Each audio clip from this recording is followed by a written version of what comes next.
पुण्यातल्या hit and run प्रकरणी आरोपीला संज्ञान म्हणून ग्राह्य धरावं, पुणे पोलिसांचा अर्ज. आरोपी विरोधात सदोष मनुष्यवधाच्या गुन्ह्याची कलम लावणार, फडणवीसांची माहिती. लोकसभा निवडणुकीत महायुतीला भरघोस यश मिळणार नाही, लोकांमध्ये काही प्रमाणात नाराजी. बच्चू कडूंचा महायुतीला घरचा आहे. मावळवरून महायुतीत वादाची ठिणगी, राष्ट्रवादीनं धर्म पाळला नसल्याचा आरोप. बाणेंचा दावा राष्ट्रवादीनं फेटाळला. यवतमाळ जिल्ह्यात मान्सूनपूर्व पावसाची हजेरी, पावसामुळे नागरिकांची उडाली तारांबळ. वादळी वाऱ्यामुळे वीज पुरवठा खंडित.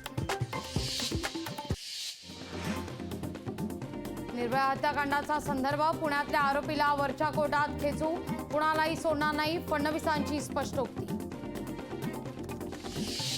पालकांनो, स्वातंत्र्याचा स्वैराचार होऊ देऊ नका, फडणवीसांचं पालकांना आवाहन. महापालिकेचे नालेसफाईचे आकडे खोटे, आयुक्तांनी नाल्यावर येऊन पाहावं, आशिष शेलार यांचं आयुक्तांना आवाहन. बीड लोकसभा निवडणुकीत कुठेही बोगस मतदान नाही, बीडच्या जिल्हाधिकारी दीपा मुधोळ यांचं स्पष्टीकरण. शिरूरच्या पारगावमध्ये आढळराव पाटलांच्या विजयाचे बॅनर, निवडणूक निकालाआधी कार्यकर्त्यांकडून बॅनरबाजी.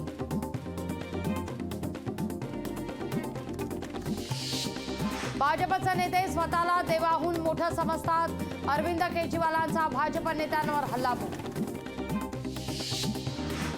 12वी परीक्षेत लातूर विभागीय बोर्डात यंदाही मुलींची बाजी, लातूर विभागात निकालात 2% वाढ. जळगाव जिल्ह्यात 12वीच्या परीक्षेत मुलींची बाजी, यंदा देखील जिल्ह्यात 96% मुली उत्तीर्ण तर 93% मुलं उत्तीर्ण.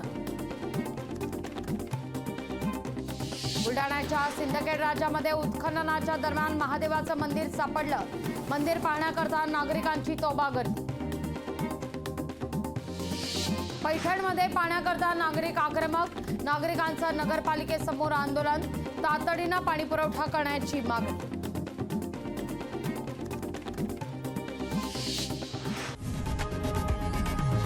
लोकशाही मराठी ऐका, पहा, जागरूक रहा.